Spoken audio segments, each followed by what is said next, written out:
مجھے اب جانا پہچانا لگ رہا تھا۔ اچانک ایک خیال میرے دماغ میں آیا کہ ہو سکتا ہے اس نے مجھے پہچان لیا ہو، اسی لیے مجھ سے احتیاط کرتا ہو اور مجھ سے ملنے سے گریز کرتا ہو۔ پچھلی بار ایسا ہی تو ہوا تھا، اس نے جی بھر کر مجھے اور میرے سوالوں کو نظر انداز کیا تھا۔ میں نے اپنی باجی سے یہ سب کہا کہ باجی پلیز ابھی واپس نہیں جاتے، کچھ دن رک جاتے ہیں، مجھے گولو کے بارے میں معلوم کرنا ہے۔ مجھے ایسا لگتا ہے ہم پہلے مل چکے ہیں، مجھے اس کی جانکاری حاصل کرنی ہے۔ باجی پہلے تو میری بات سن کر کافی حیران ہوئی، پھر کہنے لگی کہیں تو اس گولو کو پسند تو نہیں کرنے لگ گئی؟ میں نے کہا باجی خدا کا خوف کرو، میں بس اس کی اصلیت جاننا چاہ رہی ہوں اور تم مجھے الٹی سیدھی باتیں سنا رہی ہو۔ خیر، باجی نے میرے کہنے پر اپنے شوہر سے کہہ دیا کہ یہاں گاؤں میں عنقریب میلہ لگنے والا ہے، ہم وہ دیکھ کر آئیں گے۔ میرے بہنوئی میری بہن سے بہت پیار کرتے تھے، کہنے لگے تم نے جہاں رہنا ہے رہو، بس بچوں کا خیال رکھنا، وہ بیمار نہ ہو جائیں۔ یہاں رہنے والا مسئلہ تو حل ہوا تھا، اب مجھے گولو کے پاس جانا تھا۔ اگر میں ویسے بات کرنے جاتی تو پہلے کی طرح وہ مجھے نظر انداز کر دیتا، اس لیے اب کی بار میں اس کے پاس مریضہ بن کر گئی۔ میں نے نوٹس کیا جیسے مجھے دیکھ کر اس کے چہرے کی رنگت بدل گئی ہو، مگر اگلے ہی لمحے وہ خود پر قابو پا چکا تھا۔ مجھ سے پوچھنے لگا کہ کیا مسئلہ ہے؟ مجھے اس کی آواز سن کر وہی احساس پھر سے ہونے لگا کہ یہ آواز میں بہت بار سن چکی ہوں۔ میں نے کہا مجھے آپ سے پیار ہو گیا ہے، مجھ سے شادی کر لیں۔ میری بات سن کر اس کا چہرہ شرم سے سرخ پڑ گیا۔ مجھے کہنے لگا آپ کو شرم آنی چاہیے۔ میں نے کہا اس میں شرم والی کیا بات ہے؟ میں نے آپ کو پسند کیا تو آپ کو بتا دیا۔ پھر میں نے ایک دم اپنی ٹون بدلتے ہوئے کہا دیکھو میں گاؤں والوں جتنی بے وقوف تو ہوں نہیں، میں جانتی ہوں کہ تم 14-15 کے نہیں بلکہ ایک جوان لڑکے ہو میری عمر کے، تو میں تمہیں اگر پسند کرنے لگی ہوں تو کیا بڑی بات ہے؟ میری بے باک گفتگو سن کر اس کا چہرہ غصے سے لال ہو گیا تھا، کہنے لگا آپ یہاں سے جائیں نہیں تو میں پورے گاؤں کو اکٹھا کر لوں گا۔ میں نے بے خوفی سے کہا بلا لو جس کو بلانا ہے، میں کہہ دوں گی کہ تم نے زبردستی کی کوشش کی ہے، لڑکی کی بات پر سب اعتبار کرتے ہیں، تم تو لڑکے ہو، تمہاری بات کا کون اعتبار کرے گا؟ اس نے بری طرح پریشان ہو کر پوچھا تم مجھ سے کیا چاہتی ہو اور کیوں ہاتھ دھو کر میرے پیچھے پڑ گئی ہو؟ میں نے تمہارا کیا بگاڑا ہے؟ میں نے کہا مجھے تم سے تمہاری پچھلی زندگی کے متعلق جاننا ہے، تم کون ہو، کہاں سے آئے ہو، یہ سب تم نے کہاں سے سیکھا؟ میرے سوال سن کر اس نے کہا رافعہ میڈم میں اپنی بیتی ہوئی زندگی کا ایک پل بھی آپ کو نہیں بتاؤں گا، آپ نے جو کرنا ہے کر لیں۔ وہ وہاں سے چلا گیا، میں اکیلی بیٹھی رہ گئی۔ اچانک مجھے یاد آیا کہ ابھی ابھی اس نے مجھے نام لے کر بلایا، جبکہ میں نے تو ابھی اس کو اپنا نام بتایا ہی نہیں تھا۔ تو اس کا مطلب یہ تھا کہ میرا شک ٹھیک نکلا، وہ واقعی مجھے جانتا تھا اور ہم پہلے مل چکے تھے، لیکن کس حوالے سے؟ شاید اسی لیے وہ مجھے نظر انداز کر رہا تھا کیونکہ وہ مجھے پہچان گیا تھا، اور میں ابھی تک بس اسی سوچ میں الجھی ہوئی تھی کہ میں نے اسے کہاں دیکھا ہے۔ میں واپس آ گئی، مجھے کچھ سمجھ نہیں آ رہا تھا کہ اب ایسا کیا کروں کہ اس کی اصلیت کھل کر میرے سامنے آ جائے۔ آخر میں نے ایک اور چال چلنے کا سوچا۔ میں نے فاطمہ باجی سے کہا آپ لوگوں کو گولو کی شادی کا سوچنا چاہیے، اس بیچارے کا خاندان تو ہے نہیں اور نہ ہی کوئی رشتہ دار، اب آپ سب گاؤں والے ہی ہیں، اس کے لیے کچھ سوچیں۔ فاطمہ باجی نے کہا ٹھیک ہے میں اس سے بات کروں گی۔ میں شام کے وقت باجی کے بچوں کو لے کر سیر کے لیے باہر نکلی تو گولو کو گاؤں سے باہر جانے والے راستے پر جاتے دیکھا، تو میں نے سوچا کہ اس کا پیچھا کر کے کچھ معلوم ہو سکتا ہے۔ میں نے جلدی سے دونوں بچوں کو گھر کے دروازے پر چھوڑا اور اس کے پیچھے بھاگ آئی۔ اس کا رخ گاؤں سے باہر جانے والی سڑک پر تھا، وہ پیدل چلتا ہوا ڈاک خانے گیا، اس نے وہاں سے کوئی ڈاک موصول کی اور واپسی کی راہ لی۔ جانے اسے کس کا خط آیا ہوگا؟ میں نے سوچا مجھے کسی بھی طرح سے گولو کے گھر میں گھسنا ہوگا، شاید وہاں جا کر ہی کچھ علم ہو جائے۔ ایک دن جب گولو ایک آپریشن کرنے میں مصروف تھا تو میں اس کے گھر چلی گئی۔ اس کی ماں نے دروازہ کھولا، میں نے اپنا تعارف کروایا کہ میں یہاں مہمان کی حیثیت سے آئی ہوں، میں نے ڈاکٹر گولو کے بارے میں بہت سنا ہے، میں یہاں ان سے ملنے آئی ہوں، ان کو بلا دیں۔ وہ آنٹی سیدھی سادی تھی، اپنے بیٹے کی تعریف سن کر بہت خوش ہوئی اور مجھے کہا تم بیٹھو میں تمہارے لیے چائے بنا کر لاتی ہوں۔ میں سیدھا کمرے میں آ گئی۔ میں نے سوچا جتنی دیر وہ آنٹی چائے بنائیں گی میرے پاس بس اتنا ہی وقت ہے۔ میں نے جلدی سے ادھر ادھر نظریں دوڑانی شروع کی۔ مجھے اس کی وہ ڈاک چاہیے تھی جو کل وہ ڈاک خانے سے لایا تھا۔ مجھے پکا یقین تھا کہ اس ڈاک میں جو بھی تھا اس سے مجھے گولو کی سچائی پتہ چل ہی جائے گی۔ میں ابھی دیکھ ہی رہی تھی کہ وہ چائے بنا کر بھی لے آئیں۔ میں آپ کو کمرے سے باہر کیسے نکالوں؟ میں سوچ میں پڑ گئی۔ یہ اتنا آسان کام نہیں تھا جتنا میں سمجھ رہی تھی۔ میں نے اس کی ماں سے اجازت چاہی اور باہر جاتے جاتے رکی۔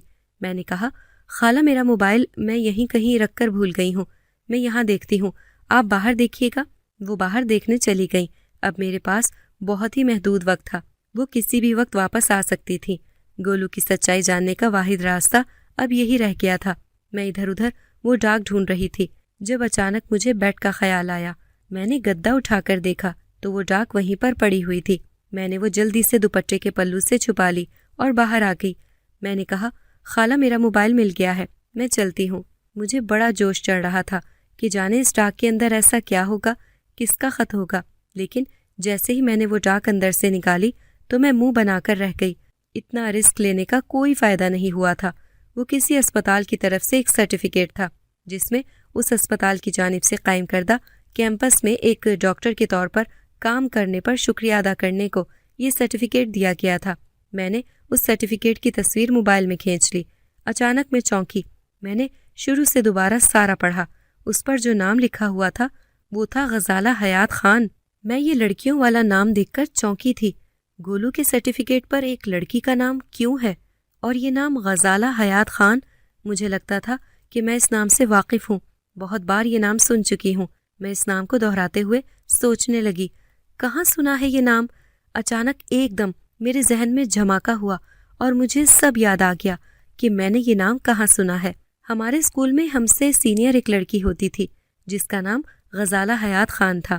وہ لڑکی بڑی پر اعتماد تھی اور اسکول میں ہونے والے تمام فنکشنز میں باقاعدگی سے حصہ لیتی تھی، چاہے تقریر ہو یا پھر کوئی ڈرامہ، وہ سب سے آگے ہوتی تھی۔ پھر جس کالج میں وہ گئی تھی، میں وین میں جانے والی ایک اور لڑکی کو بلانے جب کالج کے اندر جاتی تھی تو اکثر اس سے بھی ملاقات ہو جاتی تھی۔ وہ مجھے کبھی کبھی خود ہی بلا لیتی تھی۔ وہ دبلی پتلی سی چھوٹی سی لڑکی لگتی تھی لیکن پڑھائی میں کافی ذہین تھی۔ پھر مجھے پتا چلا کہ وہ میڈیکل کالج چلی گئی ہے۔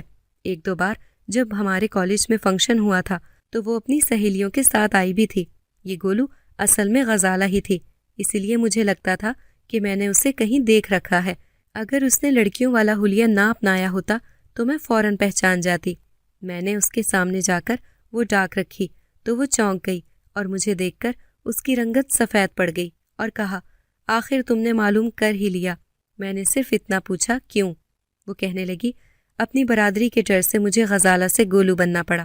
میری برادری والے بہت سخت تھے، لڑکیوں کا پڑھنا گناہ کبیرہ سمجھتے تھے۔ میری ایک بہن کچھ امراض کا شکار تھی جن کا علاج بس لیڈی ڈاکٹر ہی کر سکتی تھی، مگر گاؤں میں کوئی لیڈی ڈاکٹر نہیں تھی۔ اس دن سوچ لیا میں ڈاکٹر بنوں گی۔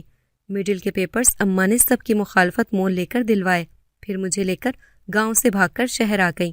میری خاطر میری ماں نے شوہر، گاؤں اور برادری سب کو چھوڑ دیا، صرف میرے لیے، تاکہ میں ڈاکٹر بننے کا خواب پورا کر سکوں۔ میں شروع سے ہی ذہین تھی، ایک سال میں 2 کلاسز کر لیتی تھی، اسی لیے میں نے بہت جلد میٹرک اور پھر FSC کر کے میڈیکل کالج میں داخلہ لے لیا۔ اماں نے اس موقع پر وہ سارا زیور بیچ کر میری پڑھائی کا خرچہ اٹھایا، جو زیور وہ گاؤں سے نکلتے وقت اپنے ساتھ لے آئی تھی۔ میری ماں نے میرے لیے بڑی قربانیاں دی ہیں۔ میں ڈاکٹر بن گئی، لیکن ایک دن برادری کے کسی آدمی نے ہمیں دیکھ لیا۔ ہماری برادری والے بہت ہی ظالم اور سخت ہیں۔ انہوں نے ہمیں ڈھونڈنا شروع کر دیا۔ جان بچانے کی خاطر گولو کا بھیس بدل کر یہاں اس گاؤں میں آئی تو بس پھر یہاں کی ہو کر ہی رہ گئی۔ میرا کام تو ویسے بھی لوگوں کی خدمت ہی ہے، یہاں رہوں یا شہر میں کیا فرق پڑتا ہے؟ میں جان جانے سے نہیں گھبراتی، مگر میری ماں میرا دکھ برداشت نہیں کر پائے گی، اس لیے میں نے اسی حلیے کو اپنا کر ایک نیا سفر، ایک نئی پہچان کے ساتھ کیا۔ میں یہاں خوش ہوں، میری بہن روز میرے خواب میں آتی ہے اور وہ خوش ہوتی ہے۔ میں گاؤں کی عورتوں کا علاج کر رہی ہوں۔ میں نے تو تمہیں پہلے دن ہی پہچان لیا تھا، اسی لیے تم سے دور رہتی تھی کہ کہیں تم مجھے پہچان نہ لو، مگر وہی ہوا۔ میں نے کہا، تم کب تک یہ جھوٹ کی زندگی گزارو گی؟ وہ کہنے لگی، میں نے اپنی برادری والوں کے خلاف شکایت کی ہے، جس دن وہ پکڑے جائیں گے اس دن میں اپنی اصلی شناخت کے ساتھ واپس آ جاؤں گی۔ لیکن اب میں نے فیصلہ کر لیا ہے کہ میرا مقصد گاؤں کی عورتوں کا علاج ہے، چاہے وہ غزالہ بن کر کروں یا گولو بن کر۔ مجھے اس باہمت لڑکی پر فخر محسوس ہوا جس نے اپنا حوصلہ ٹوٹنے نہیں دیا اور بیمار لوگوں کو شفا دینے کا کام جاری رکھا ہوا ہے۔ اگر آپ کو ہماری آج کی کہانی پسند آئی ہے تو اسے لائک کریں، شیئر کریں اور چینل کو سبسکرائب کرنا مت بھولیے گا تاکہ آپ کو ہر نئی آنے والی ویڈیو کا نوٹیفیکیشن بر وقت ملتا رہے۔